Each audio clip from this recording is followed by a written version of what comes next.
Hello everyone. आज हम बात करेंगे मेनोपॉज के बारे में। मेनोपॉज क्या है, क्यों होता है, इसके लक्षण क्या है, इसका इलाज क्या है, डायग्नोसिस क्या है, अगर मेनोपॉज हो जाए तो हम इसे ट्रीट कैसे करें। माई सेल्फ डॉक्टर रेखा। तो आज हम बात करेंगे मेनोपॉज के बारे में। मेनोपॉज एक बायोलॉजिकल प्रोसेस है जो कि महिलाओं में मेनोपॉज आमतौर पर 45 से 55 साल की उम्र में महीना का बंद हो जाना, तो इसे मेनोपॉज कहते हैं। आजकल 30 साल में भी मेनोपॉज देखा गया है, 35 साल 40 साल की स्त्रियों में भी, महिलाओं में भी मेनोपॉज देखा गया है। तो ऐसा होता इसलिए है कि आजकल जो लाइफ स्टाइल लोगों का चेंज हो गया है, जो डाइट है वो चेंज होने की वजह से लोग एक्सरसाइज नहीं करते हैं, हार्ड वर्क लोगों का कम हो गया है, इसकी वजह से भी मेनोपॉज थोड़ा जल्दी हो जाता है आजकल। तो हम मेनोपॉज कहेंगे कैसे? अगर हमें लगातार 1 साल तक, मतलब 12 महीने तक रेगुलर महीना नहीं आ रहा है, 1 साल तक महीना बिल्कुल बंद हो गया है, तब हम कहेंगे कि महिला मेनोपॉज की स्थिति में आ चुकी है। अब और क्या कहेंगे इसको कि ये रिप्रोडक्टिव एज का अंत भी कह सकते हैं मेनोपॉज को। फिर मेनोपॉज के कारण क्या क्या है? पहला बात तो हार्मोनल बदलाव, ओवरी से रिलीज़ होने वाले एस्ट्रोजन प्रोजेस्टेरॉन का स्तर धीरे धीरे कम हो जाना, जो कि महीना को नियंत्रित भी करते हैं, जिसकी वजह से मेनोपॉज होता है। दूसरा, नेचुरल प्रोसेस, उम्र बढ़ने के साथ साथ मेनोपॉज हो जाता है। ओवरी की कार्य क्षमता जो है वो कम हो जाती है, और कभी कभी सर्जरी जैसे कि हिस्टेक्टोमी या ओवरी को निकाल दिया जाए, ओवरी का ऑपरेशन हो जाए, या रेडिएशन हो जाए, या कीमोथेरेपी हो रहा हो पेशेंट का, तो इसके चलते भी कभी कभी मेनोपॉज जल्दी हो जाते हैं। तो मेनोपॉज के लक्षण क्या क्या है? मेनोपॉज के लक्षण 2 तरह से होते हैं। एक पहला होता है शारीरिक लक्षण, दूसरा होता है मानसिक लक्षण। जो शारीरिक लक्षण होता है उसमें पीरियड का धीरे धीरे धीरे कम हो जाना।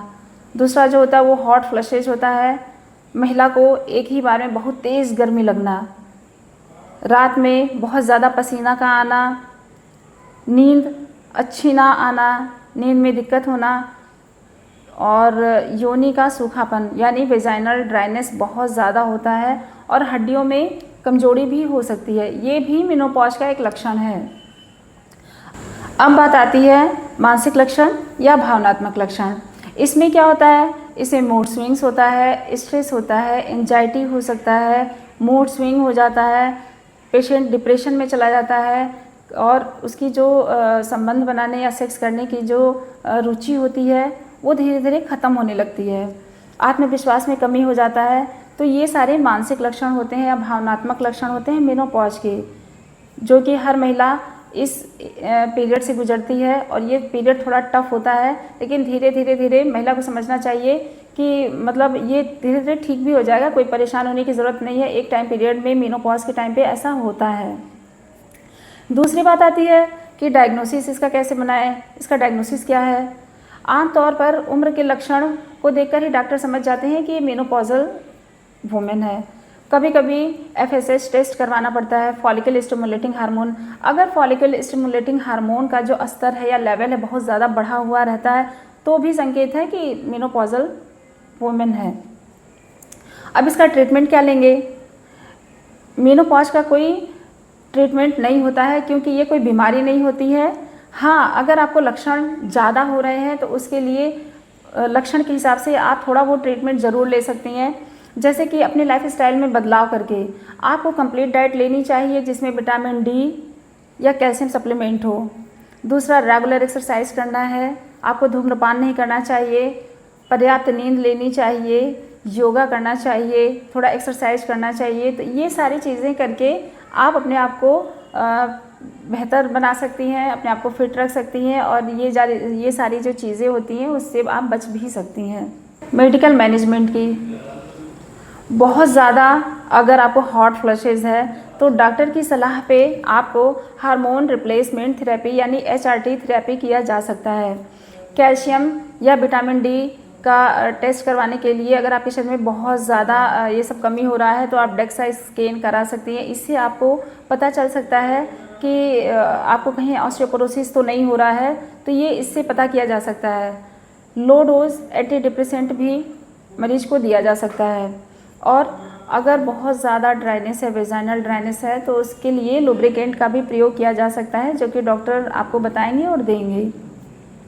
तो ये हो गई मेडिकल मैनेजमेंट की बात। अब बात आती है कि कुछ ध्यान देने योग्य बातें, जिसमें कि अगर आप चाहें तो नियमित अपने हड्डियों का जांच करा सकते हैं, जिसमें DEXA स्कैन जो है वो सबसे ज़रूरी टेस्ट होता है। तो ये स्कैन करा सकते हैं, जिससे आपको ऑस्टियोपोरोसिस के बारे में पता चल सकता है। एक ध्यान देने वाली बात ये भी है कि आपका एस्ट्रोजन हार्मोन्स बहुत ज़्यादा कम होने की वजह से कभी कभी मेनोपॉजल वुमेन में दिल का खतरा भी हो सकता है। तो अगर ये सारे लक्षण आपको दिखाई देते हैं तो आप ये समझें कि आप मेनोपॉजल स्थिति में चल रही हैं, आपको बहुत ज़्यादा कोई समस्या बन रही है, बहुत ज़्यादा हॉट फ्लशेस हो रहा है या बहुत ज़्यादा हाथ पैरों में दर्द हो रहा है, तो आप ज़रूर अपने डॉक्टर से संपर्क करें, क्योंकि मेनोपॉजल वुमेन में ऑस्टियोपोरोसिस एक ऐसी बीमारी है जिसकी वजह से हड्डियां जो हैं वो बहुत ज़्यादा कमज़ोर हो जाती हैं। अगर थोड़ा सा भी चोट लगने पे कहीं से भी ये टूट सकती हैं। तो इसलिए ध्यान रखना है। ये सारे जो लक्षण हैं या ये सारी समस्याएं जो हैं वो मेनोपॉजल वुमेन के ही हैं। तो अगर वीडियो आपको अच्छी लग रही है तो आगे तक शेयर ज़रूर करें और मुझे फॉलो ज़रूर करें, सब्सक्राइब करें, लाइक करें। आज के लिए इतना ही। Thank you so much.